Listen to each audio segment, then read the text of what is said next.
அருள்மிகு திரிபுர சுந்தரி உடனாய மருந்தீஸ்வர பெருமானுடைய திருவருளை முன்னிட்டு கொண்டு தேவாசிரிய மண்டபத்தில் வைத்திருக்கின்ற அடியார் பெருமக்களாகிய உங்கள் அனைவர் திருவடிகளையும் வணங்கிக் கொண்டு இன்றைய நாள் சிந்தனையை தொடங்குகின்றேன். ஞான வேள்வி நிகழ்ந்து வருகின்ற இந்த தேவாசிரிய மண்டபத்தில் வள்ளல் பெருமானை அடிப்படையாக கொண்டு அருட்பெருஞ்சோதி அகவலை நாம் சிந்தித்து வருகின்றோம். பொதுவாக தொடர் சிந்தனையாக அமைக்கின்ற நமக்கு இடையிலே விழாக்கள் அமைகின்ற பொழுது அதனோடு கூட பலதரப்பட்ட மக்களையும் இணைத்து சிந்திக்கின்ற வகையில் நம்முடைய சொற்பொழிவு அமையும். அந்த வகையில் இன்றைய நாள் சனி பிரதோஷமாக நமக்கு தை மாதத்தில் கிருஷ்ணபக்ஷம் சார்ந்து அமைகின்றது. அமாவாசையை ஒட்டி அமைகின்ற இந்த பிரதோஷம் அடுத்து வருகின்ற மாசி மாதத்தில் சிவராத்திரியை ஒட்டி அமைந்துவிடும். வள்ளல் பெருமானுடைய அருட்பெருஞ்சோதி அகவலில் நாம் தொடர்ந்து சிந்தித்து வருகின்ற பகுதி திருநிலை தனிவெளி சிவவெளி எனும் ஓர் அருள்வெளிப்பதி வளர் அருட்பெருஞ்சோதி என்ற அகவல். இந்த அகவலை மிக விரிவாக நாம் சிந்தித்திருக்கின்றோம். ஒரு குறிப்பு, இந்த திருநிலை தனிவெளி சிவவெளி எனும் ஓர் அருள்வெளிப்பதி வள்ளல் அருட்பெருஞ்சோதி என்ற அந்த அகவல் தனி அகவல். அதாவது பரம்பொருளை பற்றி அல்லது கடவுள் நிலையை பற்றி அல்லது ஒரே வெளி என்பதாக இருக்கின்ற எல்லாமாக இருக்கின்ற அந்த தன்மையை பற்றி விளக்குகின்ற ஒரு தனி அகவல் இந்த அகவல். இதற்கு பிறகு வருகின்ற அகவல்கள் எல்லாம் ஏறக்குறைய 30வது அகவல் தொடங்கி 53வது அகவல் வரை ஏறக்குறைய ஒரு 46 வரிகளில் ஆன்மா பெறுகின்ற அனுபவத்தை பற்றி விவரிக்கின்றார். அதாவது அருட்பெருஞ்சோதி அகவலில் இன்றைக்கு நான் ஒரு குறிப்பை தெரிந்து கொண்டது,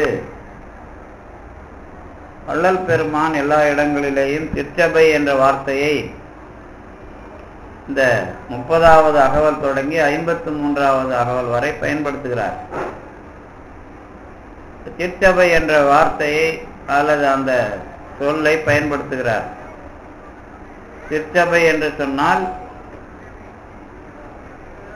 சத்திய ஞான சபைக்கு எதிராக இருக்கின்ற ஒரு சபை, இன்னொரு பக்கம் இருக்கிற சபை பொற்சபை. இப்போதும் தைப்பூச விழாவிலே நீங்கள் எல்லாம் அந்த திரை தூக்கிய தரிசனத்தை நேராகவோ அல்லது தொலைக்காட்சி வழியாகவோ பார்த்திருப்பீர்கள். 7 திரையை நீக்கி சத்திய ஞான சபையை தரிசிப்பதற்கு முன்பாக திருச்சபையையும் பொற்சபையையும் நீங்கள் காண வேண்டும். அல்லது சத்திய ஞான சபை ஜோதி தரிசனத்தால் திருச்சபையும் பொற்சபையும் உங்களுக்கு விளங்க வேண்டும். இந்த மூன்றும் சேர்ந்ததுதான் ஜோதி தரிசனம். அதாவது நீங்க நடுவிலே பார்க்கிற சத்திய ஞான சபை ஜோதி தரிசனம் மட்டுமல்ல ஜோதி தரிசனம். இந்த 3 ஜோதிகளையும் நீங்கள் பார்க்க வேண்டும். பொற்சபை, திருச்சபை, சத்திய ஞான சபை. இந்த 3 இடங்களிலேயும் ஜோதியை பார்த்தால்தான் ஜோதி அனுபவம் என்பது நிறைவான விஷயம். அப்படி இல்லை என்றால் அது ஏதோ வழிபாடு என்பதாக மட்டும்தான் இருக்கும். அதிலே குறிப்பு இந்த திருச்சபை என்று சொன்னால் எது? அதுதான் ஒரு அடிப்படை. ஆன்மா அல்லது உயிரைத்தான் அதுதான் இறைவனுக்கு சிற்சபையாக இருக்கிறது. அல்லது இறைவனை அனுபவிக்கிற சிற்சபையாக இருப்பது ஆன்மா. இந்த சிற்சபையைத்தான் இந்த சிற்றம்பலம் என்பதாக சொல்லுகிறார்கள். இதுதான் இன்றைக்கு புதிய செய்தி. சிதம்பரம், அம்பலம் என்றால் சபை, சிற்சபை என்பதனுடைய இன்னொரு பெயர்தான் சிற்றம்பலம் என்பது. அப்ப இனிமே உங்களுக்கு நிறைய பொருள்கள் மாறும். நான் பல நாட்கள் சொல்லியிருக்கின்றேன். இன்றைக்கு பிரதோஷமும் ஏறக்குறைய அமைந்திருப்பதனாலே அதனோடு கூட எல்லா மக்களுக்குமான செய்தியாகவும் உங்களுக்கான நினைவூட்டலாகவும் நீங்க இதை அமைத்துக் கொள்ள வேண்டும். பிரதோஷம் என்றால் என்ன என்று எல்லோருக்கும் தெரியும். இருந்தாலும் பிரதோஷ விழா அல்லது பிரதோஷ வழிபாடு எது என்று கேட்டால் பெரிய குற்றத்திலே இருந்து விடுபடுவது. இதுதான் பிரதோஷத்தின் மூலமாக நமக்கு நினைவு வர வேண்டிய செய்தி. தோஷம் என்றால் குற்றம், பிரதோஷம் என்றால் பெரிய அல்லது அழுத்தமான குற்றம். பிரதோஷம் ஏன் வந்தது என்று கேட்டால் எல்லோரும் சாகாமல் இருக்க வேண்டும். இதற்கான முயற்சி தான் பிரதோஷம். சாகாமல் இருக்க வேண்டும் என்ற கலையை ஒரு கொள்கையாக நமக்கு வடிவமைத்து தந்தவர் வள்ளல் பெருமான். அவர்தான் சாகா கலை அல்லது மரணமிலா பெருவாழ்வு. இதை இந்த உலகத்திற்கு கொள்கையாக அறிவிக்கிறவர்.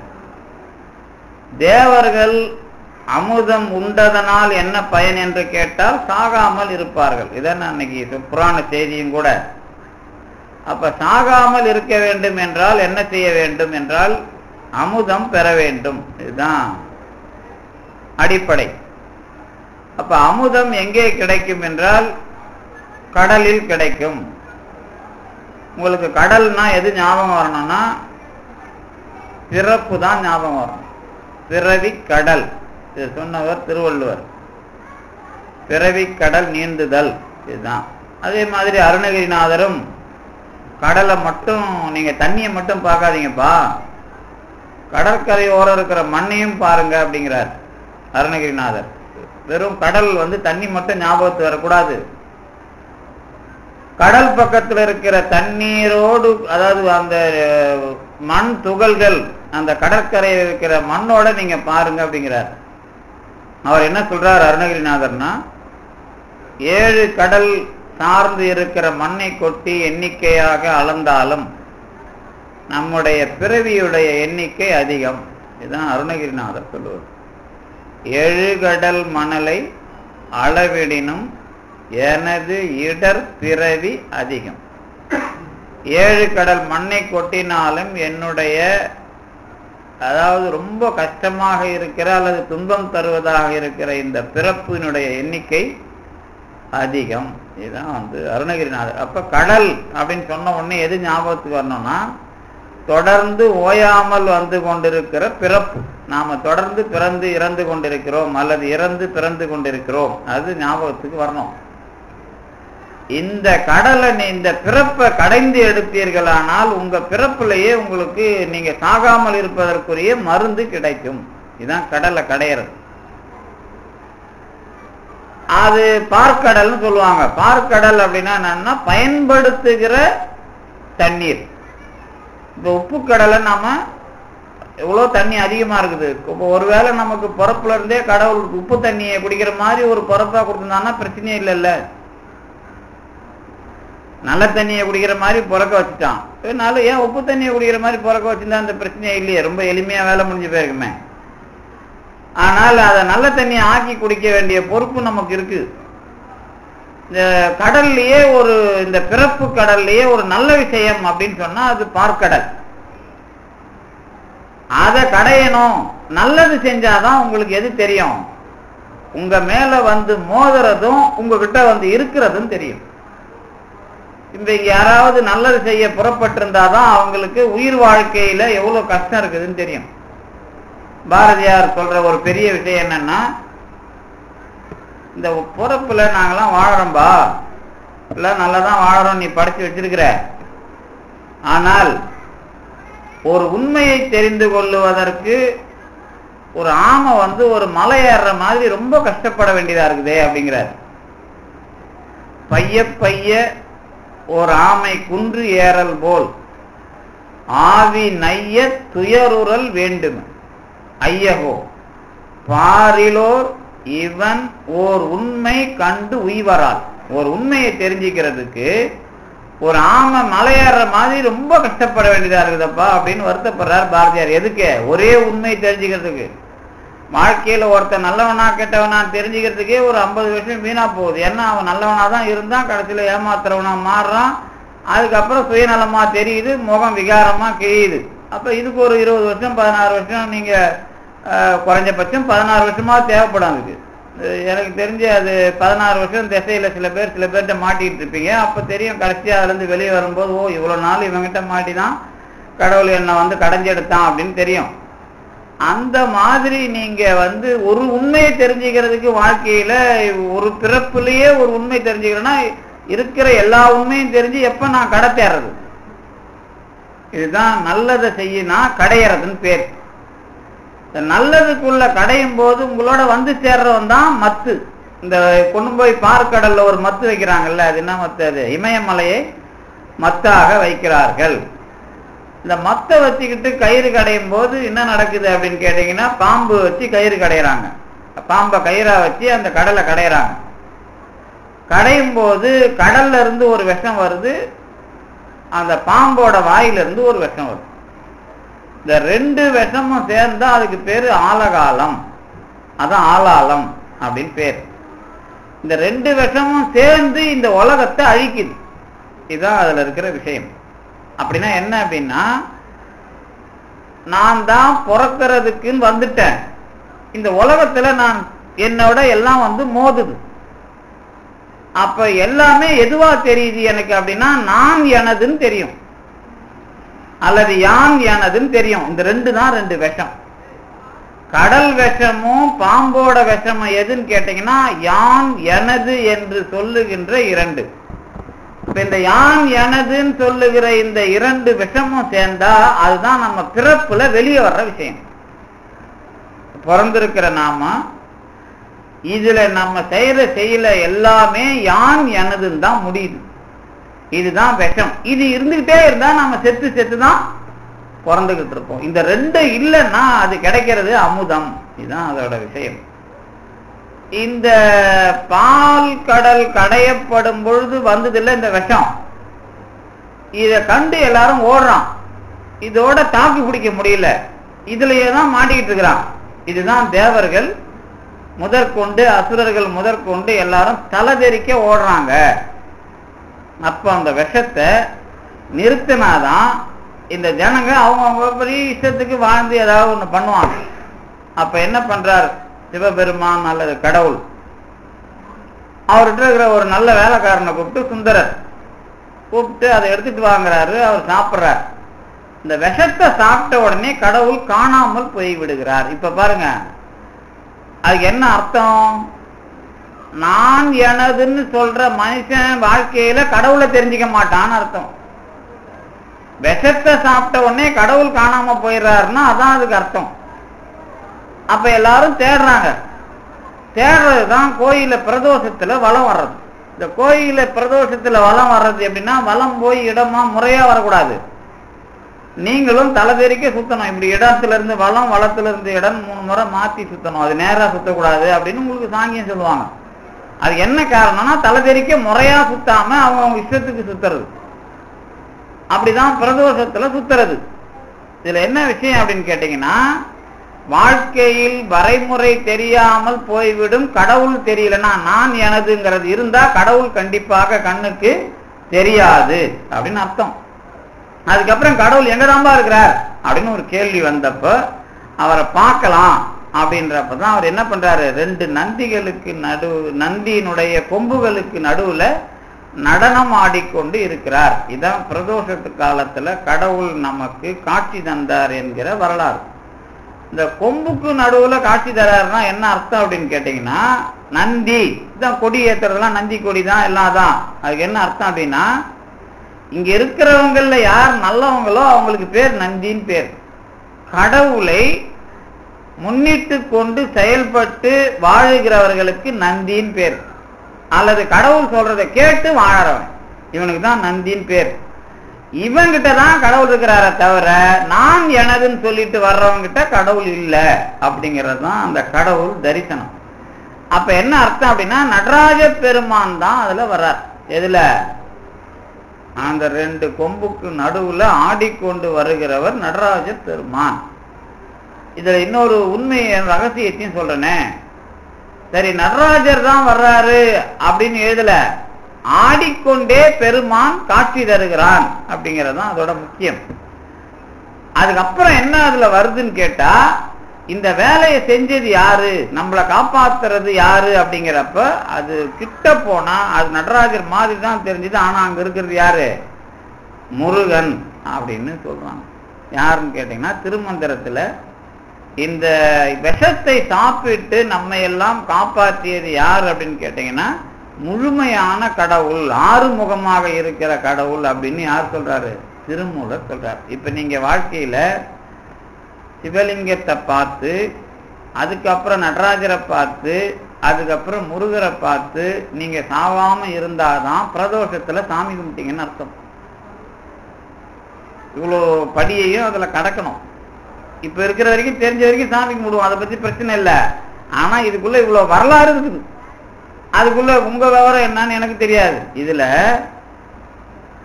இந்த நந்தின்னு சொன்னல, அதுதான் ஆன்மா. ஆன்மானா உயிர். உயிர்னா நம்ம உடம்பு, நாம வாழறோம் சொல்றதுக்கான ஒரு உடம்புக்குள்ள இருக்கிற ஒரு பொருள், அல்லது உடம்புக்கு உள்ள இருக்கிற அறிவாளி இப்படின்னு உயிருக்கு பேர். இந்த உயிரை தான் சிற்றபை அப்படின்னு இவங்கெல்லாம், இந்த வள்ளலார், அருளாளர்கள், இவங்க எல்லாரும் சொல்றது.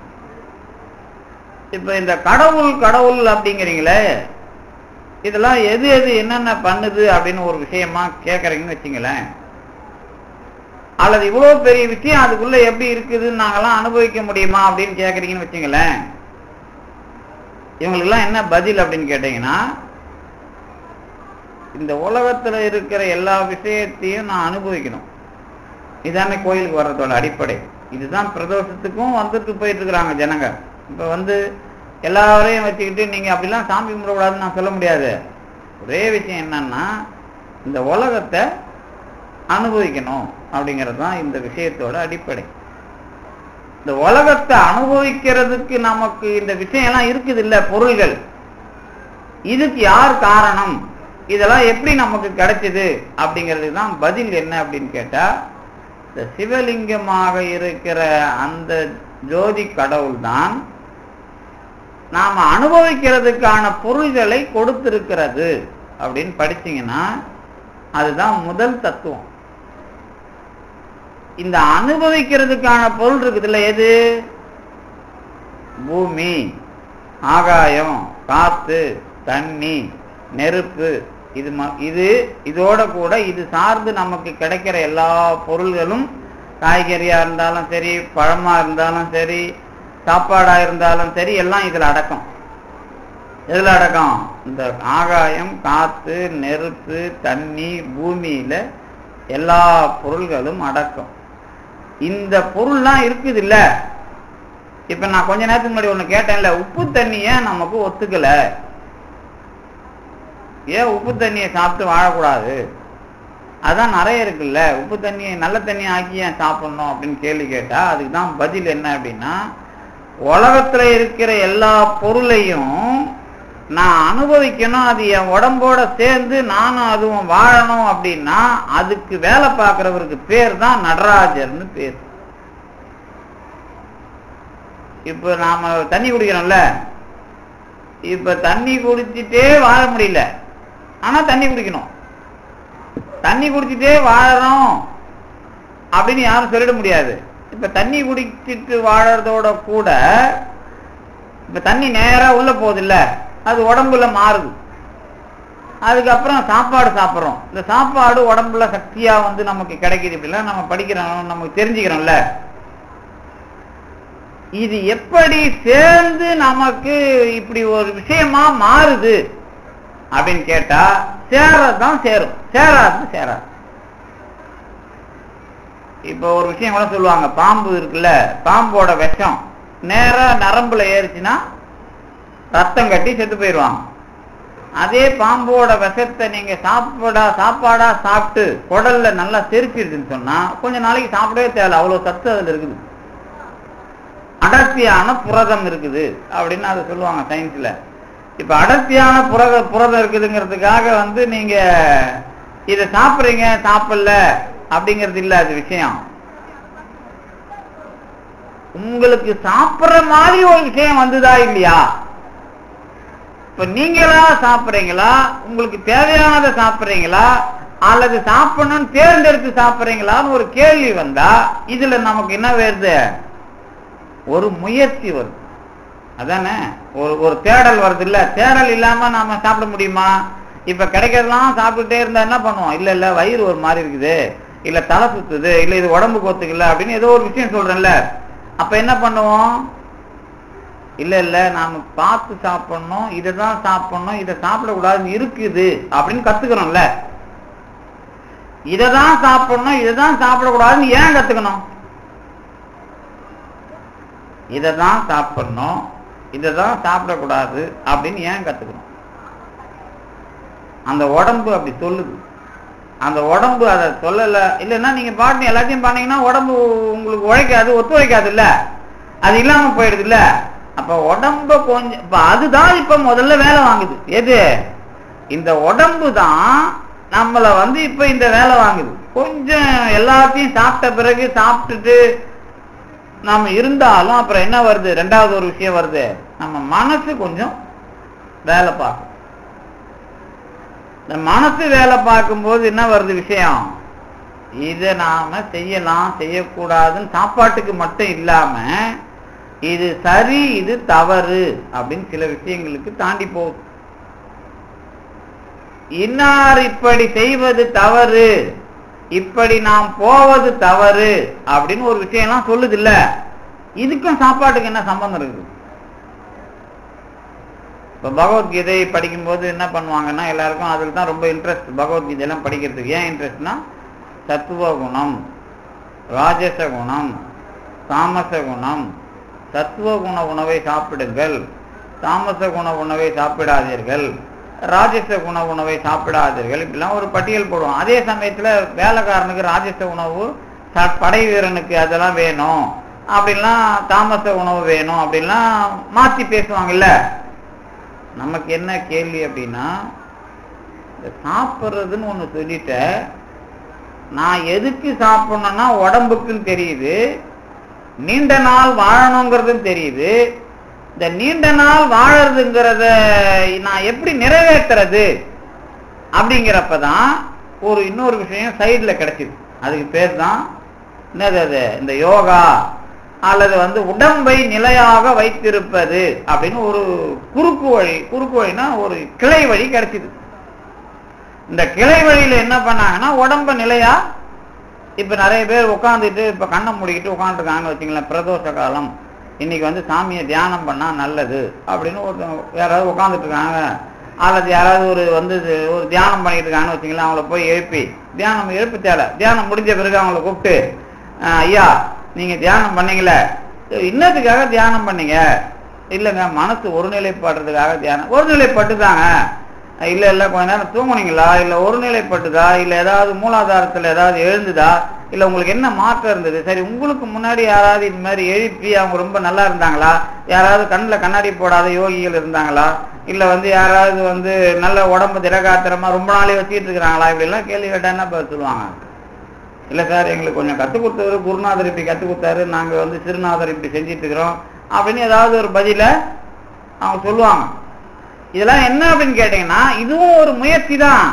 ஆனா இதுல என்ன வேலைன்னு கேட்டீங்கன்னா, இப்ப இதெல்லாம் நாம செஞ்சு இதெல்லாம் பண்ணி இதெல்லாம் நம்ம வாழ்க்கை இந்த பிறப்புல இருந்து தப்பிக்கிறோமா, விடுபடுறோமா, அல்லது பிறப்பை ஜெயிக்கிறோமா அப்படின்னு ஒரு கேள்வி வரும். அதுதான் பிரதோஷத்துல அடுத்த கட்டம். பிரதோஷத்தினுடைய அடுத்த கட்டம் என்ன அப்படின்னா, இவ்வளோ வேலைங்க இருக்குது. எது? சாப்பிட்ற வேலை இருக்குது, வாழற வேலையும் இருக்கு, அதுக்கு நடுவுல நான் என்ன காப்பாத்திக்கிற வேலையும் இருக்குது. சாப்பிட்றது, அதுக்கப்புறம் நான் வாழறது, இதுக்கப்புறம் நான் காப்பாத்திக்கிறது. காப்பாத்திக்கிறது அப்படின்னு வர்றப்பதான் அதுக்குள்ள கொஞ்சம் ஒழுக்கம் அப்படிங்கிற மாதிரியான ஒரு விஷயம் அல்லது ஒழுக்கம் அப்படிங்கிற விஷயம் வருது. இந்த ஒழுக்கம் அப்படிங்கிற விஷயம் வரும்போது இது நல்லது இது கெட்டது அப்படிங்கிறதுக்குள்ள வருது. இந்த நல்லது கெட்டதுன்னு வர்றப்பதான் நான் நல்லதுக்காக வாழறேன் அப்படின்னு ஒரு ஆள் சொல்லும் போது அவன் இந்த கெட்டது அப்படிங்கிறதுக்குள்ள போகாம நிக்கணும். அப்படின்னா முதல் கட்டம் எது அப்படின்னு கேட்டீங்கன்னா, கெட்டது நிவர்த்தி பண்ண வேண்டிய வேலை அவருக்கு இருக்குது. இது கெட்டது அப்படின்னு நாம புரிஞ்சுக்கிறோம்ல. இப்ப இது தப்புங்க அப்படின்னு ஒண்ணு தெரியுது. இந்த தப்புங்கிறதுல இருந்து நாம விலகிறது ஒண்ணு இருக்குது. இன்னொன்னு, விலகிறதுங்கிறதுக்கு தான் நாம கடவுள் மார்க்கத்தை இப்ப தேர்ந்தெடுத்திருக்கோம். இப்ப இருக்கிற இப்ப நீங்க இவ்வளவு பேர் கோயிலுக்கு வர்றீங்க அப்படின்னா அதுக்கு காரணம் என்ன? பிரச்சனையிலிருந்து விலகி சாமி ஏதாவது கொடுப்பாரு அப்படிங்கிற மாதிரியான ஒரே விஷயம்தான் இந்த விழாக்களுக்கெல்லாம் பெரிய தலைமையான விஷயமா இருக்கு. இந்த இடம் தான் புரிஞ்சிக்க வேண்டிய இடம். இப்ப நானும் வந்தேன் போனேன், நானும் பிரதோஷத்துக்கு வந்துட்டேன், இத்தனை பிரதோஷத்துக்கு வந்தேன், நானும் இத்தனை பௌர்ணமிக்கு வந்தேன், நானும் இத்தனை அமாவாசைக்கு வந்தேன், நானும் இத்தனை அஷ்டமிக்கு வந்தேன் அப்படின்னு எல்லாரும் ஒரு பட்டியல் போடுவாங்கல்ல. இல்ல நானும் இத்தனை பூஜைக்கு வந்தேன். பூஜைக்கு வரக்கூடாதுங்கிறது இல்ல. நான் எந்த இடத்துல வந்திருக்கிறேன் அப்படின்னா, எனக்கு எந்த பிரச்சனையும் வராம நல்லது நடக்கும், சாமி கிட்ட நேரா வாங்கிட்டு போற மாதிரி வந்திருக்கிறேன்ல, அதுக்கு தானே வந்திருக்கிறேன் அப்படின்னு தான் அதுல கேள்வி. இதை தாண்டி நான் சாமி இருக்கிறாரு ஆனா எனக்கு இது இப்படி ஆகும் அப்படிங்கிற மாதிரியான எண்ணம் வருமா அப்படிங்கறதுதான் இந்த வழிபாட்டுல இருக்கிற ஒரே சின்ன விஷயம். வழிபாட்டுல இன்னைக்கு இந்த பிரதோஷத்துக்கு, இந்த அஷ்டமிக்கு, இந்த பௌர்ணமிக்கு, இந்த அமாவாசைக்கு போய் சாமிகிட்டே எல்லாத்தையும் வாங்கிடலாம் அப்படின்னு ஒரு விஷயம் வர்றோம்ல. சாமி செய்வார் தான், ஆனா சாமி எப்படி செய்வார் அப்படிங்கறதுதான் இந்த பிறவி கடலை கடக்கிறதுக்கு அருளாளர்கள் சொல்ற முறை. இப்போ திருஞான சம்பந்தர் பெரிய ஆள் தானே. திருஞான சம்பந்தர் சைவத்தினுடைய மிகப்பெரிய ஆளு அல்லது தலைவர். அவர் தான் திருநீலகண்ட பதிகம் இந்த பிரதோஷத்துல பாடுறதுக்கு ஏற்ற ஒரு பெரிய பதிகத்தை பாடி கொடுத்தாரு. அவ்வினைக்கு இவ்வினையாம் என்று சொல்லும் அகுது அறியீர் சொல்லிட்டு,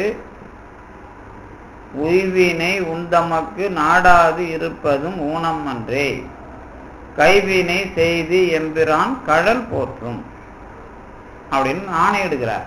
அவர் என்ன சொல்றாருன்னா, இவ்வளவு பாட்டு பாடினவரு கடைசியா அந்த ஜோதியில ஏற போறார் திருநல்லூர்ல கல்யாணம் பண்ணிட்டு. அப்ப சொல்றார், நல்லூர் பெருமணம் வேணாம், கல்லூர் பெருமணம் தான். அதுக்கப்புறம் சூடரலே தொண்டர் சொல்லை, என்னுடைய சொல்லை தொண்டர்கள் தங்களுடைய தலையில் வைத்துக் கொள்ளவில்லை, என்னுடைய வார்த்தையையும் அவர்கள் சரியாக பின்பற்றவில்லை அப்படிங்கிற மாதிரி திருஞான சம்பந்தர் கடவுள்கிட்ட சொல்றாரு. கடவுள்கிட்ட எவ்வளவு பெரிய விஷயம்லாம் பேசியிருக்காரு தெரியுமா? அவரு திருஞான சம்பந்தர் கடவுளை பார்த்து நிறைய விஷயம் பேசியிருக்கிறார். என்ன பேசியிருக்காருன்னா, இந்த சாம்பல் பொண்ணாகணும், அதாவது மயிலாப்பூர்ல இந்த சாம்பல் பெண்ணாக வர வேண்டும் அப்படின்னு பேசியிருக்கிறார். கடவுள்கிட்ட தத்துவம் இதான், நீ இப்படிப்பட்டம் தானே அப்படின்னு திருஎழுகூற்றுக்கை பேசியிருக்கிறார்.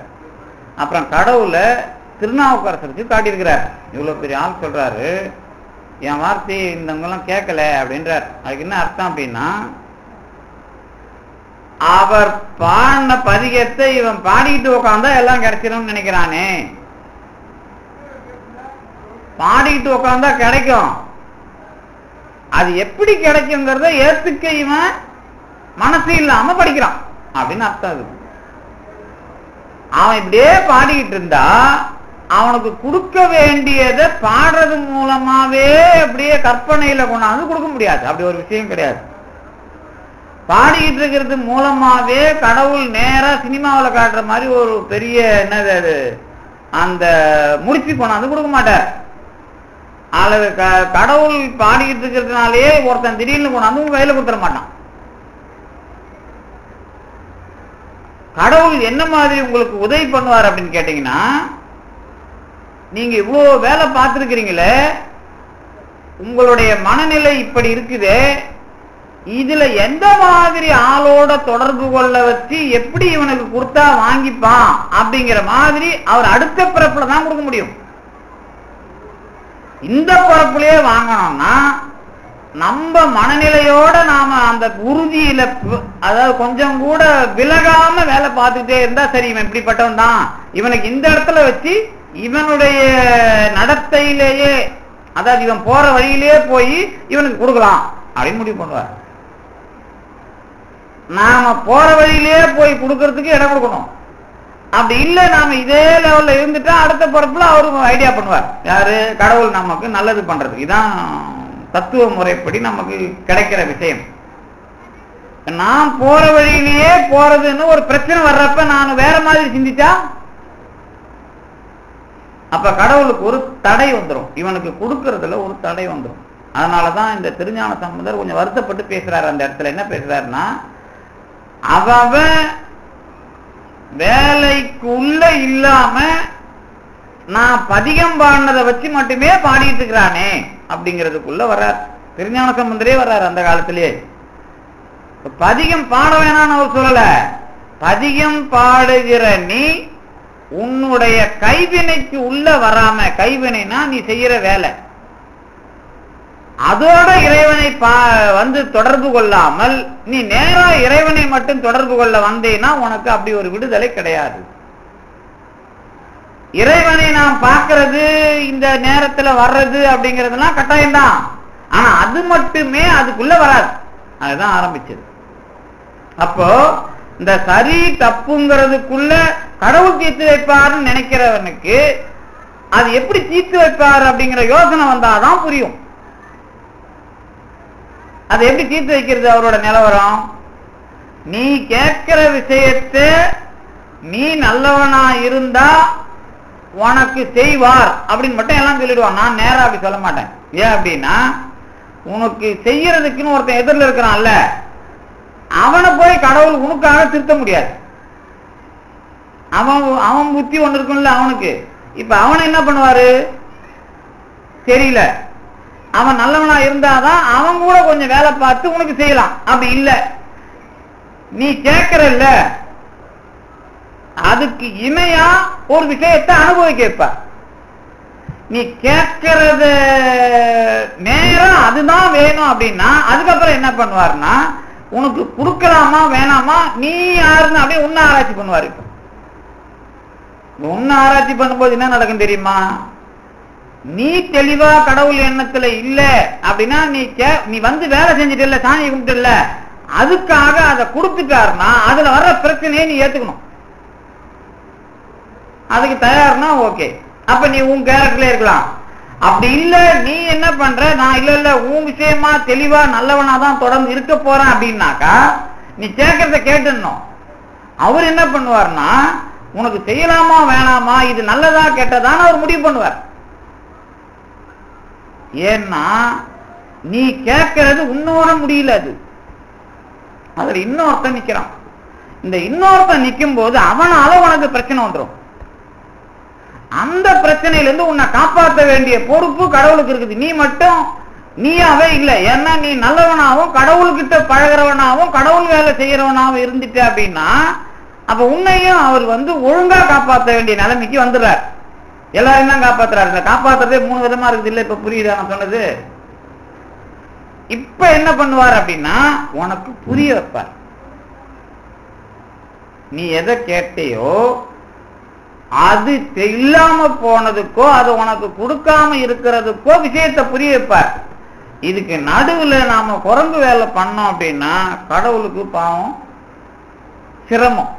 இதுலதான் இந்த பிரதோஷம் அப்படிங்கிறதுக்குள்ள நாம எங்க எப்படி கடவுளை அனுபவிக்கிறது அப்படிங்கிறது இருக்குது. இதுக்குதான் உலகத்துல யாருக்கும் இல்லாத வாய்ப்பு தமிழ்நாட்டில் மட்டும் இருக்குது. என்னன்னா கோயிலும் இருக்குது, இலக்கியமும் இருக்குது. உங்களுக்கு சந்தேகம் வந்தா படிச்ச புரிஞ்சிக்கிறதுக்கு நிறைய பாட்டு இருக்குது. முடியாம போனா நடந்து போய் நிக்கிறதுக்கு கோயில் இருக்குது. உலகத்துல யாருக்கும் இவ்வளவு வாய்ப்பு கிடையாது, அல்லது நேரான வாய்ப்பும் கிடையாது. இதுக்குள்ள வந்து நிக்கிறத நான் என் வேலையை மட்டும் பாக்குறேன் அப்படின்னா நீ வந்து அதிகமா பாவத்தை தூக்கி போறன்னு அர்த்தம். யாரும் கோச்சிக்க கூடாது. பொதுவா கோயிலுக்கு வர்றவங்க எல்லாம் ஒரு 100 கிலோ பாவத்தோட வருவாங்கன்னா ஒரு 150 கிலோ பாவத்தோட தான் போயிட்டு இருக்கிறாங்க எனக்கு தெரிஞ்ச வரைக்கும். இன்னைக்கு எப்படி அப்படின்னு கேட்டீங்கன்னா, இந்த கோவிலுக்கு வரும்போதே நான் முந்தி என் வேலையை முடிச்சுக்கணும்னு வந்தா ஒரு 10 கிலோ பாவம் ஏறிடும்.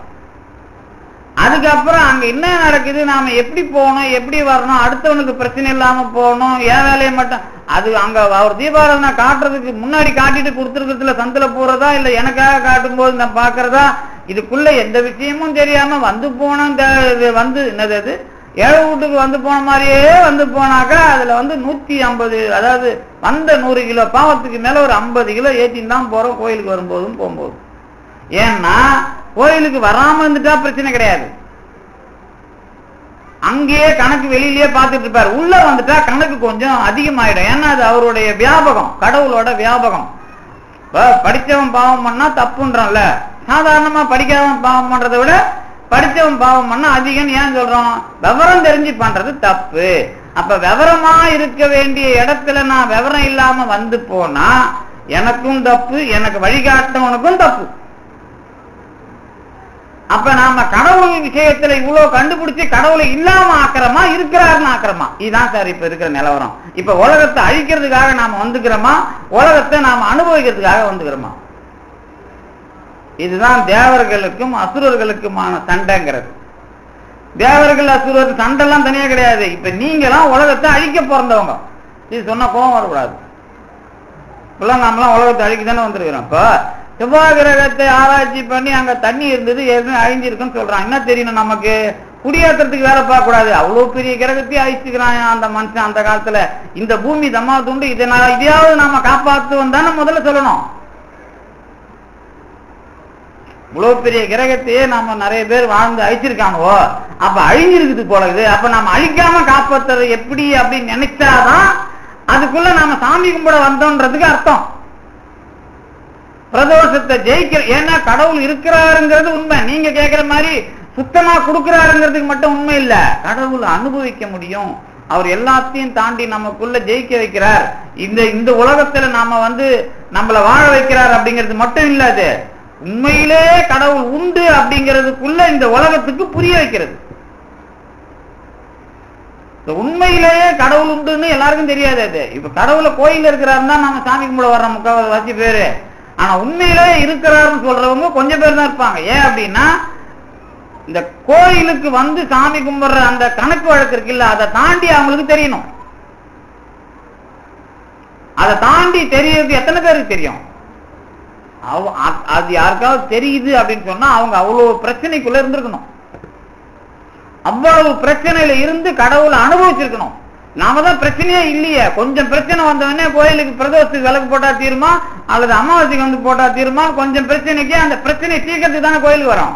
கடவுள் இருக்கிறாருன்னு கோயிலுக்கு வரதில்ல, பிரச்சனையை தீர்த்துக்கிறதுக்கு தானே கோயிலுக்கு வரோம். அப்ப கடவுள் இருக்கிறாருன்னு கோயிலுக்கு வர்றதுக்கு எவ்வளவு நாள் ஆகும்? இப்ப சின்ன சின்ன பிரச்சனையை கடவுள் தீர்த்து கொடுக்குறாரு.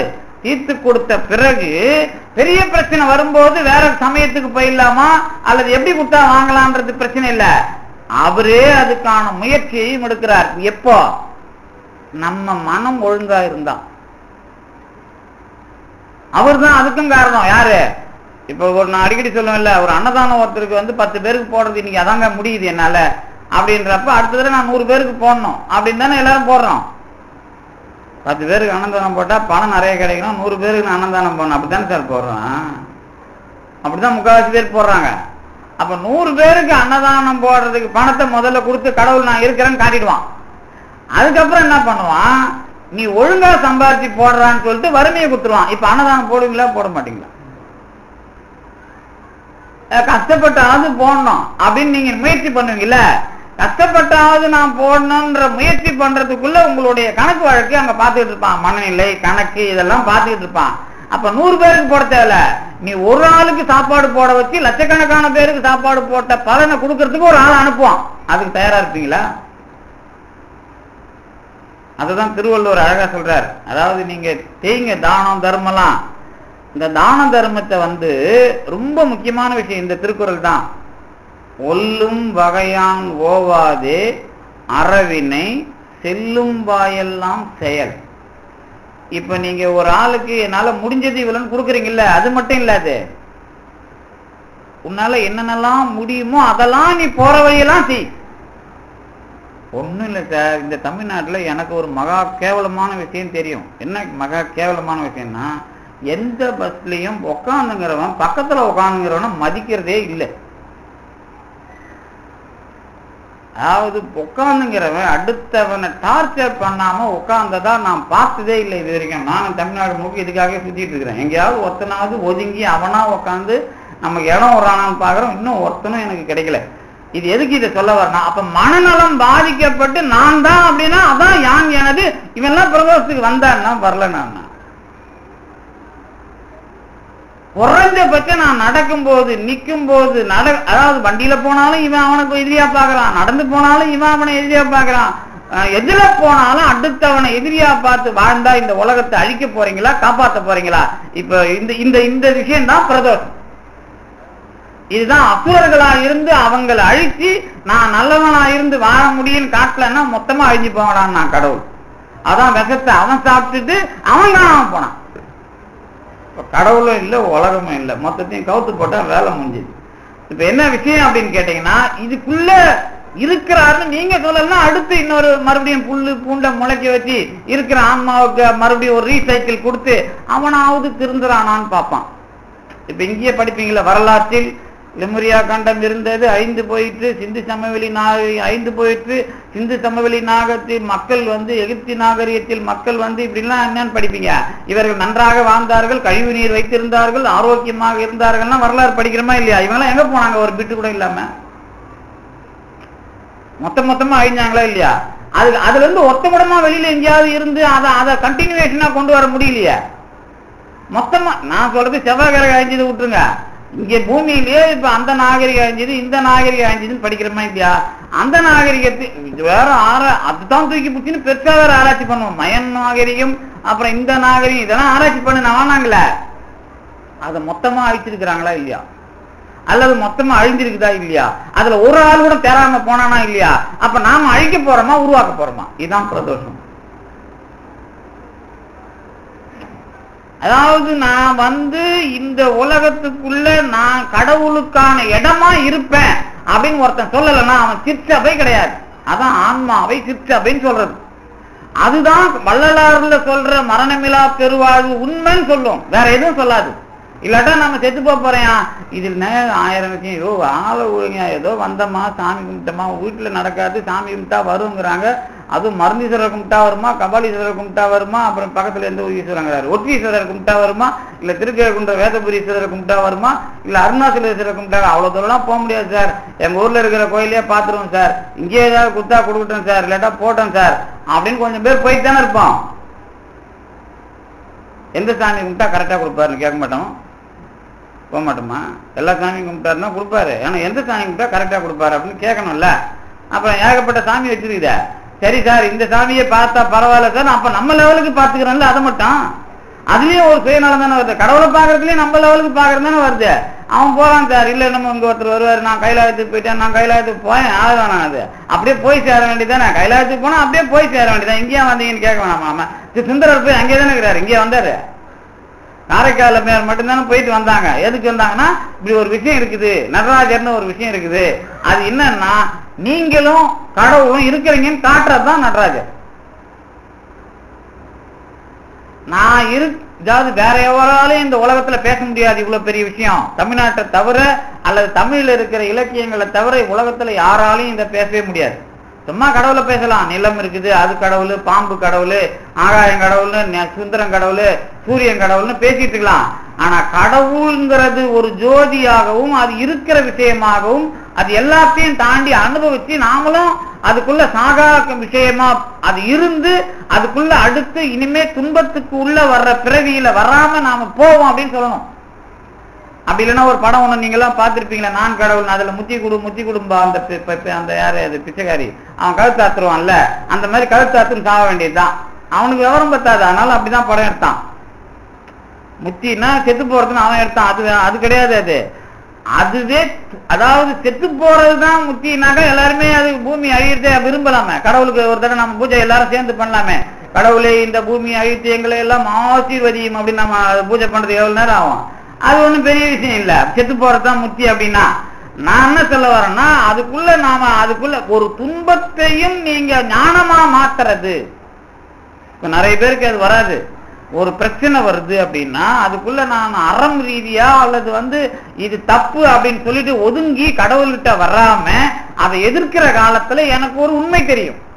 அப்படிதான் பாரதியார் அதை கண்டுபிடிக்கிறார். அன்னைக்கு பாரதியார் காலத்துல இருந்த யாரும் சுதந்திர போராட்டத்துக்கு முதல்ல ஆளா வரல. அவர் தான் முதல் ஆளா வந்தார். தமிழ்நாட்டு பக்கம், வட இந்தியா பக்கம் லாலா லஜபதி ராய் இவங்க எல்லாம் வந்துட்டாங்க.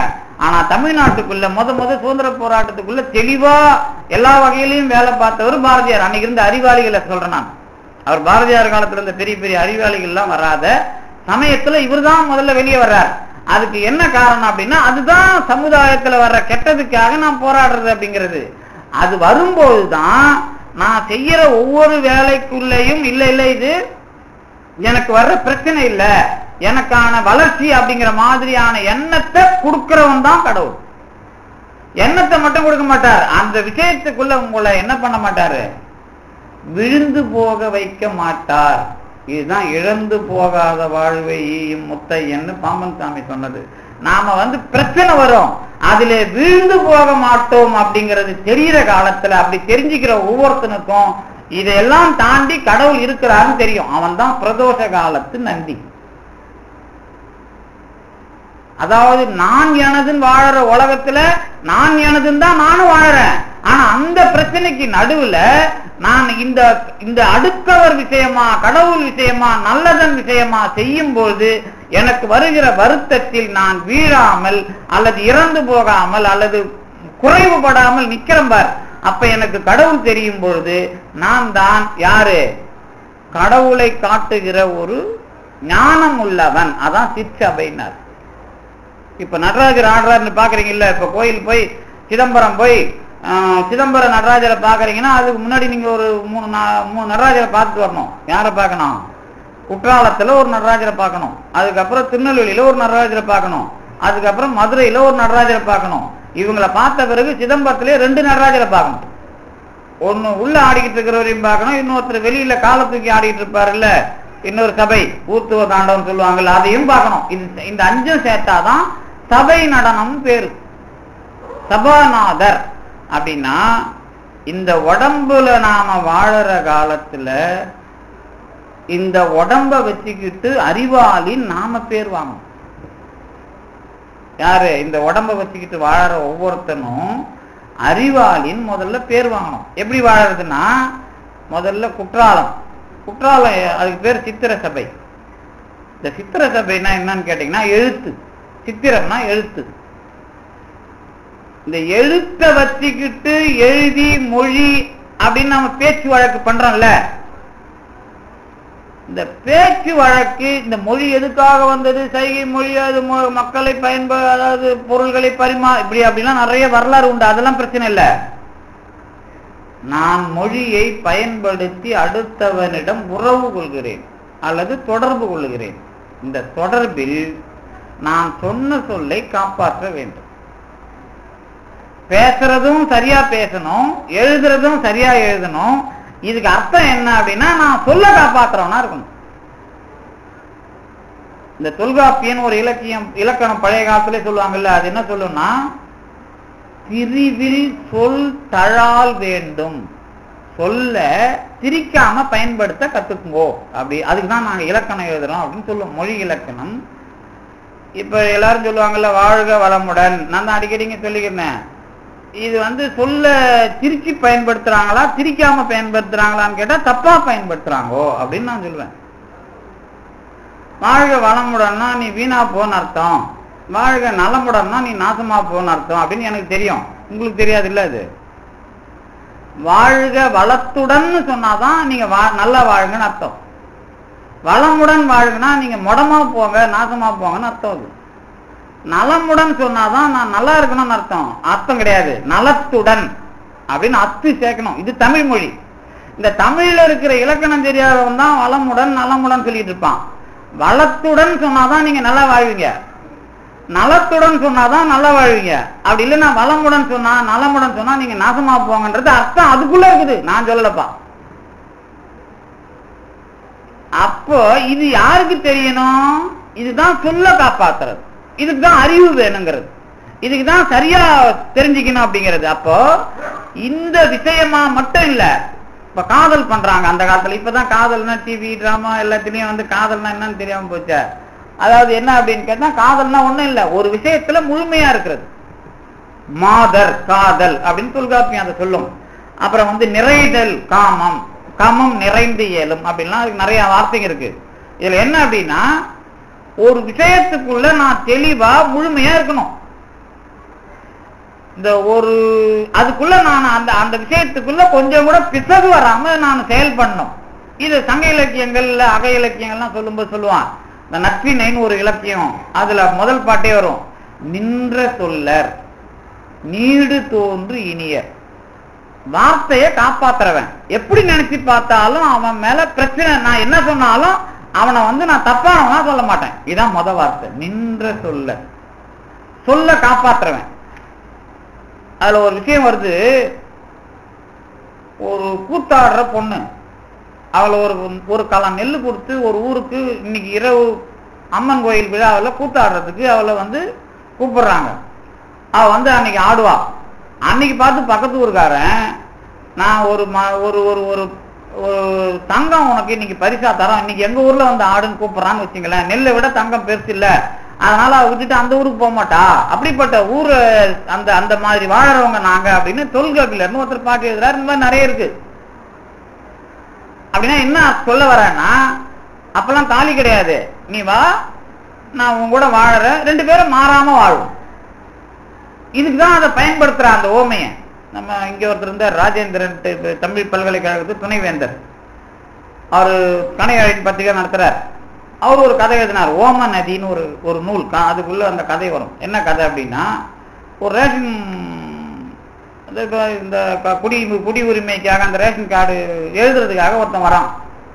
ஒரு பொண்ணும் ஒரு பையனும் இருக்கிறாங்க. அவகிட்ட வந்து எல்லாத்தையும் கணக்கு, உன் பேரு என்ன, உன் பேரு நல்லா எழுதிட்டான். உங்களுக்கு எப்ப கல்யாணம் ஆச்சு அப்படின்னு கேட்கறான். எங்களுக்கு கல்யாணம் ஆன தேதியெல்லாம் தெரியாதுன்றா. சரி, எங்க தாலியை காணும், அதுவும் தெரியாது, அதுவும் நாங்க போட்டுக்கல. சரி, ரிஜிஸ்டராவது பண்ணீங்களா, நானாவது வந்து ஹெல்ப் பண்றேன், வந்து ரிஜிஸ்டர் ஆஃபீஸ் உங்களுக்கு பண்ணி வைக்கிறேங்கிற, அதெல்லாம் வேணாங்கிற. அவ என்ன விட்டு போக மாட்டாங்கிற, நான் அவளை விட்டு போக மாட்டாங்கிற, நீ எதுக்கு அதெல்லாம் கேட்கற அப்படிங்கிறான்.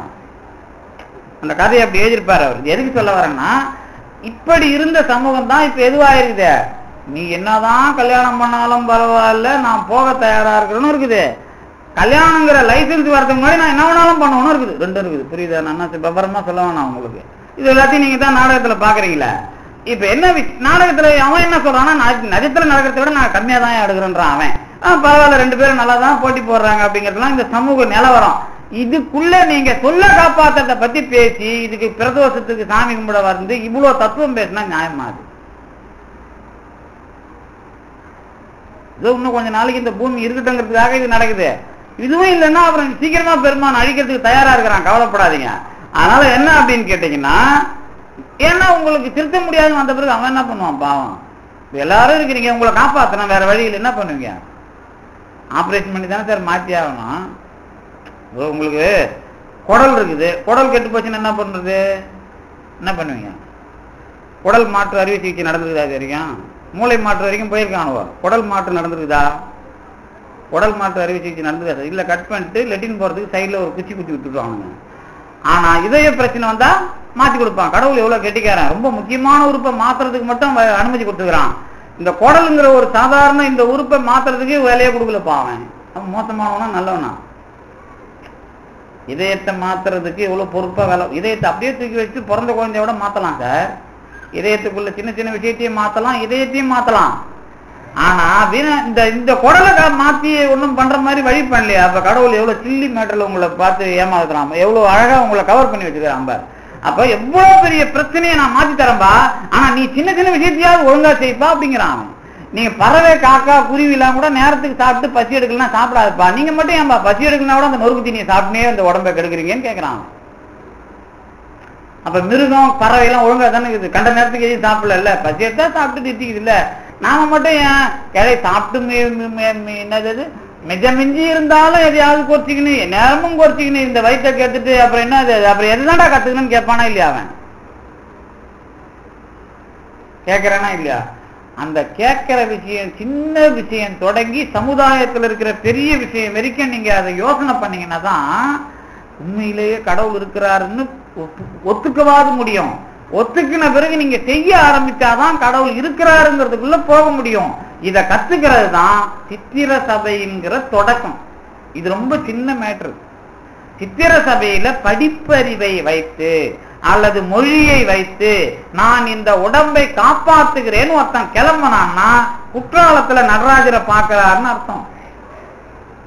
அவன் கொஞ்சம் அதிகமா படிச்சு நான் ரொம்ப திமிரா இவ்வளவு பச்சனை அலைஞ்சான்னா திருநெல்வேலி நடராஜரை பார்க்கறான்னு அர்த்தம். ரொம்ப படிச்சவன் ஒரு கேள்வி கேட்டா பதில் சொல்றான்ல, அந்த மாதிரி திருநெல்வேலி நடராஜர் யாரு? திருநெல்வேலி நடராஜருக்கு என்ன பேரு? தாமிர சபை. தாமிரம் வீட்டுல இருக்குன்னு வச்சுக்க, அந்த வெங்கலம் தாமிரம் தட்டிங்கன்னா என்ன வரும்? சத்தம் வரும். நீங்க படிச்சதுல திருப்பி அடிக்கிற மாதிரி நான் தான் பெரியாள்னு பேசுற ஞானம் உள்ளவர்கள் இடம் தாமிர சபை. கொஞ்சம் அறிவு பழகி பழகி நாம தேவையில்லாம எதையும் நாம ஆடக்கூடாது அப்படின்னு தெரிஞ்சு கொஞ்சம் பக்குவம் வந்தா வெள்ளி சபை. அங்க என்ன நடக்காது? வெள்ளியை தட்டினா சத்தம் கம்மியா கேட்கும், சப்பு சப்புன்னு தான் கேட்குமே தவிர டங்கு டங்குன்னு கேட்காது. கொஞ்சம் பக்குவம் வந்தா வெள்ளி சபை. இப்ப என்ன, இந்த உடம்ப வச்சு நல்லா நீங்க ஞானம் பெற ஆரம்பிச்சா சித்திர சபை, ஞானியா டங்கு டங்குன்னு ஆனீங்கன்னா தாமிர சபை, பக்குவம் வந்தா வெள்ளி சபை. அதுக்கப்புறம் நீங்க யாருன்னா நல்ல பக்குவம் மௌனி ஆயிட்டீங்கன்னா நீங்க தான் பிரகாசிக்கிறீர்கள், நீங்க தான் தங்கம். அதுதான் பொன் சபை நடராஜர். அதுலயே நீங்க மேல போனீங்கன்னா ஊர்த்துவ சபை. இது எல்லாமே உடம்ப வச்சு நீங்க இந்த கடவுளை அனுபவிக்கிறது தான் பஞ்ச சபை. இந்த உடம்பு இல்லாம கடவுளை அனுபவிக்கிறதுக்கு பேர் தான் தியாகராஜர் சபை. நடராஜருக்கு கால் இருக்கும், தியாகராஜருக்கு கால் கிடையாது, உட்கார்ந்து தான் இருப்பார். அந்த உட்கார்ந்து இருக்கிற இடத்துக்கு பேர் தான், உடம்ப தாண்டி ஆன்மாவுல இருக்கிற கடவுளுக்கு பேரு தியாகராஜர்னு பேரு. இப்ப அதுக்கு பேர் தான் அசபா நடனம், அஜபை நடனம்னு பேரு. இந்த தியாகராஜர் யாருன்னா, கொஞ்ச நேரத்துக்கு முன்னாடி நீங்க பஞ்ச சபையில சாப்பிட்டு படிச்சு எல்லா உலகத்துல இருக்கிற எல்லாத்தையும் அனுபவிச்சு உடம்பும் இந்த உலகமும் சேர்ந்து வாழற வாழ்க்கைக்கு 5 சபை. வெளியில சாப்பிடுற சாப்பாடு உங்களுக்கு செரிக்கணும்னா நடராஜர் உடம்புக்கும் உலகத்துக்கும் ஆடணும். படைக்கிறது லிங்கமா இருந்தாலும் படைக்கப்பட்டதை அனுபவிக்கிற இந்த உடம்புக்கு இறைவன் ஆடுவதுதான் பஞ்சசபை ஆட்டம். அதுல வர்றதுதான் உங்களுக்கு உயிருக்கு வருகிற அறிவு. அந்த உயிர் அறிவாளியா இருந்து கடவுளை அனுபவிக்கிறதுக்கு உடம்புக்குள்ளேயே இருந்து வேலை செய்யற கடவுளுக்கு பேரு தியாகராஜர்னு பேரு. இந்த தியாகராஜர் அனுபவம் தான் இப்பதான் நீங்க சிற்சபைன்னு பேர். உங்களுக்கு சிற்சபைன்னு இப்பதான் பேர். இதுக்கு முன்னாடி உடம்புல உலகத்தை அனுபவிச்சு பெரிய ஆளா தெரிஞ்சீங்கல்ல, அந்த உடம்புக்கு பொற்சபைன்னு பேர். ஏன்னா தங்க சபை எது? சிதம்பரத்துல நடராஜர் ஆடுறது. அந்த நடராஜருக்கு உள்ள பாத்தீங்கன்னா சிதம்பர ரகசியம் தெரியும். ரகசியம் வேற, நடராஜர் ஆடுற சபை வேற. இந்த நடராஜர் இந்த உடம்பு நாம காப்பாத்தி இந்த உடம்புல நீங்க வாழ முடியும் அப்படிங்கிற விஷயத்தெல்லாம் தெரிஞ்சுக்கிட்டீங்க அப்படின்னு சொன்னா அது பஞ்சசபை நடனம். அதை தாண்டி இந்த உடம்புல ஆன்மா தெளிவான ஆளா இருக்கணும்னு தெரிஞ்சுக்கிட்டீங்கன்னா தியாகராஜர்னு வரணும். தியாகராஜர் ஏன் பேர் வந்தது அவருக்கு? இப்ப நடராஜருக்கும் தியாகராஜருக்கும் என்ன வித்தியாசம்? நட அப்படின்னா என்ன? நீங்க செய்யற வேலை. தியாகம்னா உங்களுடைய நிலவரம், நீங்க யாருன்னு காட்டும். தியாகம் அப்படின்னா கருணை, அன்பு, பாசம் எல்லாம் பேர் வச்சுக்கிறீங்கல்ல. நீங்க எந்த அளவுக்கு அன்புல தேறி இருக்கிறீங்களோ அல்லது உங்களுக்காக அன்பு உடையவரா கடவுள் இருக்கிறாருன்னு தெரிஞ்சுக்கிறீங்களோ இதெல்லாம் நீங்க யாருன்னு காட்டுறது. இதுதான் உடம்ப தாண்டி உயிர் இருக்குதுன்னு சொல்றது. இதனாலதான் திருவள்ளுவர் எழுதினார், அன்போடு இயைந்த வழக்கு என்ப. உயிருக்கு அன்போட சேர்ந்ததுதான் உயிரோட நிலவரங்கிறார் திருவள்ளுவர். அப்ப நீங்க அதுக்குள்ள வரும்போதுதான் கடவுள் நமக்கு எவ்வளவு வேலை செய்யறாருன்னு தெரியும். அப்பதான் கடவுள் தியாகராஜனா தெரியும். இப்பெல்லாம் நம்ம தியாகத்துல தளபதி, தியாகத்தினுடைய அரசன் யாருன்னா கடவுள். இப்ப நாம அந்த கடவுளுடைய ராஜ்யத்துல இருக்கிறோம் அப்படின்னா நாமளும் அந்த அன்புங்கிறத தெரிஞ்சுக்கினாதான் இந்த தியாகராஜன் என்கிற கடவுளுடைய ராஜாங்கத்தில் இருக்கிறவர்கள் நாம்னு தெரியும். இந்த ரெண்டும் தெரிஞ்ச பிறகுதான் எது தெரியும்? நம்ம ஞானத்தை தாண்டி சத்திய ஞானமாக இருக்கிற கடவுள் அப்படிங்கிற விஷயம் தெரியும். முதல்ல உடம்பு, அதுக்கப்புறம் உயிர், இப்பதான் நீங்க கடவுள்கிட்ட வரீங்க. இந்த கடவுள்கிட்ட வரும்போது அது அதுக்கும் நமக்கும் நடுவில் இருக்கிற திரை தான் 7 திரை. அந்த கடவுளை நாம அனுபவிக்கிற விஷயத்துக்குள்ள இருக்கிற தடைகளை நீக்கிறது தான் அந்த 7 திரையை நீக்கிறது. அந்த தடை விலகிய பிறகு நாம கடவுளை அப்படியே நாமும் ஒளிப்பொருளாக இருந்து அவரும் நமக்குள்ள இருக்கிற ஒளிப்பொருளா மட்டும் இல்லாம அவர் அப்படியே முழுமையாகவும் இருக்கிற ஒளிப்பொருளா பார்த்தீங்க அப்படின்னா இதுதான் சத்திய ஞான சபை தரிசனம். இதுதான் தொடக்க காலத்துல பிரதோஷ வழிபாட்டிலேயே சொல்லப்பட்டது. ஆனா அது நமக்கு விவரம் புரியாதனால திருஞான சம்பந்தர் அதுக்கப்புறம் சுந்தரர் அதுக்கப்புறம் சேக்கிழார் அதுக்கப்புறம் அருணகிரிநாதர் அதுக்கப்புறம் வள்ளலார் அதையே தனியா சொல்ல வேண்டிய நிர்பந்தம் வருது. இந்த அருட்பெருஞ்சோதி அகவல்ல ஒரு பாட்டு, ஒரு அகவல், சச்சிதானந்த தனி பரவெளி எனும் அச்சு இயல் அம்பலத்து அருட்பெருஞ்சோதி. இது 53வது அகவல். இதுதான் இந்த சிற்றபையினுடைய கடைசி அகவல். சிற்றபையை பத்தி விளக்குறதுல கடைசி அகவல். இந்த அச்சு இயல் அம்பலத்து அருட்பெருஞ்சோதி அப்படிங்கிறார். இந்த அச்சு இயல் அம்பலத்து அருட்பெருஞ்சோதினா என்னன்னு கேட்டீங்கன்னா, இந்த ஆன்மாவுடைய 2 கொம்புக்கு நடுவுல இருக்கிற கடவுள் தான் அது.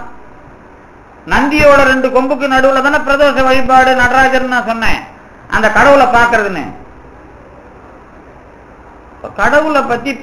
கடவுளை பாக்குறதுக்கு 2 பேர் அலைஞ்சாங்க தெரியுமா உங்களுக்கு? சிவராத்திரியில தானே, இந்த பிரதோஷத்துக்கு அடுத்து வர்றது சிவராத்திரி, அமாவாசைக்கு முன்னாடி அதானே. இந்த சிவராத்திரியில திருமாலும் பிரம்மனும் கடவுளை பார்க்கறன்னு அலையறாங்க. அவங்களுக்கு ஜோதியா தெரிஞ்சார் அண்ணாமலையார் எல்லாம் படிக்கிறீங்கல்ல. அவங்க செஞ்சது என்ன அப்படின்னா, ஒரே ஆளு மேலையும் கீழையும் பார்க்கணும் இல்ல, முடியாதுன்னு தெரியும் அவங்களுக்கு. அதுல அந்த சூட்சமம் புரியுதா உங்களுக்கு? ஒரே ஆளு மேலையும் கீழையும் பார்க்க முடியாது.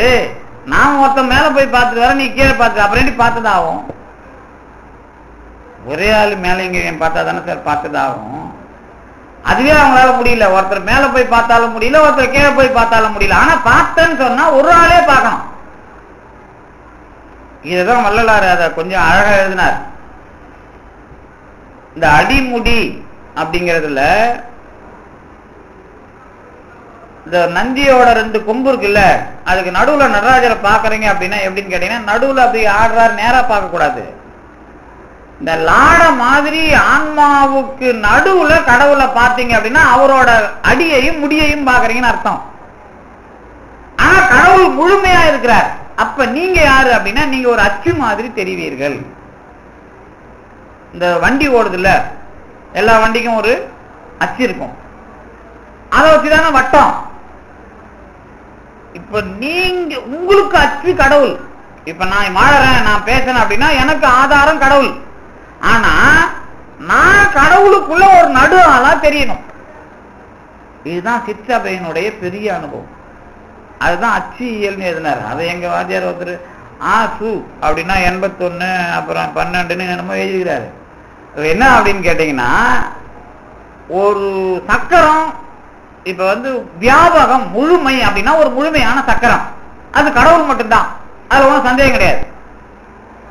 ஆனா நான் முழுசா ஆகணும் அப்படின்னு நான் பேசுவேன். ஆனா நான் முழுசா என்ன பண்ண போறேன்? கடவுள் மாதிரி நானும் கடவுளுக்குள்ள கலந்து என்ன பண்ண போறேன்? கடவுள் என்கிற ஒரு வியாபகம் இயங்குவதற்கு நான் ஒரு அச்சா இருக்கணும். இதுதான் அருளாளர்கள் நிலவரம். இப்ப நான் பாம்பன் சாமி என்ன காப்பாத்துறாரு, வள்ளலார் என்ன காப்பாத்துறாருன்னு சொல்லணும். சாமி என்ன காப்பாத்துதுன்னு சொல்றது அது வேற. எந்த சாமி காப்பாத்துன்னு நான் அப்புறம் கேட்பேன். இப்ப சாமி உங்களை நீங்க இன்னும் பெருசா கடவுளை பத்தி ஆராய்ச்சி பண்ணி சாமின்னா என்னன்னு உங்களுக்கு தெரியுமா? நீங்க தான் விநாயகர்கிட்ட நிப்பீங்க, முருகர்கிட்ட நிப்பீங்க, எலிகிட்டே நிப்பீங்க, மயில்கிட்டே நிப்பீங்க, விட்டா பலிபீடத்தை தொட்டு தொட்டு கும்பிட்டு கிடப்பீங்க. எனக்கு தெரியுமே. ஜனங்க பாத்தீங்கன்னா பலிபீடத்தை தொட்டு தொட்டு கும்பிட்டு கிடக்கும். பலிங்கிறது நம்மளோட பாவம். அங்க போய் விழுந்து கும்பிடவும் கூடாது, தொட்டு கும்பிடவும் கூடாது. கொடிமரத்தை ஒட்டி தான் நாம விழுந்து கும்பிடணும், தொட்டு கும்பிடணும். இந்த பலிபீடத்தை தொட்டு கும்பிடுற கடவுள் மக்கள் கிட்ட போய் சாமி என்ன காப்பாத்துறாருன்னா அது என்ன சாமி நமக்கு தெரியாது. அப்புறம் பலிபீடம் என்பது ஆன்மாவினுடைய பாவத்தை கொற்ற இடம். அதை தாண்டி நம்ம மேல உயர்த்துறது கொடிமரம். அப்புறம் நந்தி நாம கடவுளை அனுபவிக்கிற ஆளா இருப்போம். இதுதான் கோயில் நிலவரம். இந்த நிலவரம் தெரியாத நாம சாமி காப்பாத்துறாருன்னா பொத்தாம் பொதுவா பேசுறது அது பிரச்சனை இல்லை. நமக்கு என்னை காப்பாற்றுகிறார்னு முதல்ல ஒரு ஆளை சொல்லணும். ஒண்ணு மருந்தீஸ்வரரை காப்பாத்துறாரு, இல்ல திரிபுர சுந்தரி காப்பாத்துறாங்கன்னு சொல்லணும். முடியுமா? எல்லாம் போயா நாங்க தான் காப்பாத்துறாருதான் எங்களுக்கு தெரியுது. நீ என்ன அப்புறம் திரிபுர சுந்தரி காப்பாத்துறாங்க, மருந்து திரிபுர சுந்தரி காப்பாத்துறாங்க, மருந்தீஸ்வரை காப்பாத்துறாங்கன்றதுலாம் உண்மைதான். ஆனா அவங்க நேரெல்லாம் காப்பாத்த சொல்லக்கூடாது. அப்படியே நேரெல்லாம் கடவுள் அப்படிலாம் காப்பாத்துறது கிடையாது. அதெல்லாம் காப்பாத்துறாங்க தான். ஆனா அதை செய்யும் போது அது முறை கிடையாது. அவங்க என்ன பண்றாங்க அப்படின்னா, நம்ம மாதிரி இருந்து மகானானாங்கல்ல, இப்ப பாம்பன் சாமி, சக்கரை அம்மாலாம் பக்கத்துல இங்க இருக்கிறாங்க, வால்மீகி முனிவர் இருக்கிறார். இந்த 3 பேர்ல ஒரு ஆள் மூலமா தான் உங்களுக்கான தபால அவங்க கொடுப்பாங்க. அவங்க வேலை தான் கொடுப்பாங்க. அவங்க என்ன பண்ணுவாங்கன்னா, இப்ப கரண்டா யாரு இந்த வேலையெல்லாம் பார்த்துட்டு இருக்கிற மகான் அப்படின்னு பார்த்து அவங்க கிட்ட அதை தபால கொடுத்துருவாங்க. அவங்க என்ன பண்ணுவாங்கன்னா, நடமாடிக்கிட்டு இருக்கிறாங்கல்ல இந்த உருவத்தோட சித்தர்கள் மாதிரி கொஞ்சம் பேர் இருப்பாங்க, அவங்க கிட்ட அந்த வேலையை கொடுத்துருவாங்க. இது யாருக்குன்னா நல்லவங்களுக்கு தான். நல்லா ஞாபகம் வச்சுக்கணும். எல்லாருக்கும் கிடைக்குன்னு நினைக்காதீங்க. நீங்க சாமி கும்பிட்டு போலாம், அவ்வளவுதான்.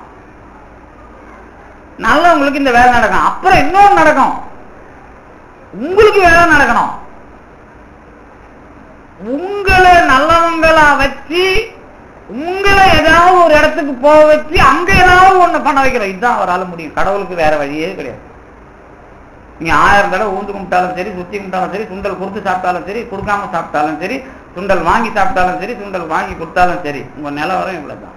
இதுதான் இந்த பிரதோஷம் போனாலும் சரி, பிரதோஷம் இல்லை எப்படி போனா கடவுள் செய்கிற முறைதான். என்னைக்கா இருந்தாலும் நல்லவன் ஒருத்தன் நல்லவன் மூலமா இல்லாம இல்ல. இன்னைக்கு உங்களுக்கு இல்ல, அவ்வளவுதான். இப்ப நீங்க யாருன்னா என்னது, நான் எனது என்று சொல்லி கடவுளை காணவில்லை என்று தேடிக்கொண்டிருப்பவர்கள், அல்லது கடவுள் காணவில்லை என்று ஓடிக்கொண்டிருப்பவர்கள். இவங்களை தாண்டி இருக்கிறார்னு சொல்ல வர்றது இந்த முறைக்கு நீங்க வர்றப்ப இருக்கிறார்னு கண்டிப்பா தெரியும். அப்ப நீங்க அதுக்கு ஒரு ஆளா இருக்கும் போதுதான் அச்சு இயல் அருட்பெரும் ஜோதி. அதான் சிற்றபையினுடைய அடிப்படை. அதுதான் இந்த ஆன்மீகத்தினுடைய தெளிவான வழி. கடவுள் இருக்கிறார் என்பதை காட்டுகிற ஒரே வழி இதுதான். அப்படி இல்லைன்னா கடவுள் இருக்கிறார் நமக்கு செய்வார்னு போலாம். வாழ்க அப்படின்னு சொல்லி இந்த அளவிற்கு தந்து நிறுத்திய திருவருளுக்கும் குருவருளுக்கும் நன்றி கூறி விடைபெறுகின்றேன். நன்றி.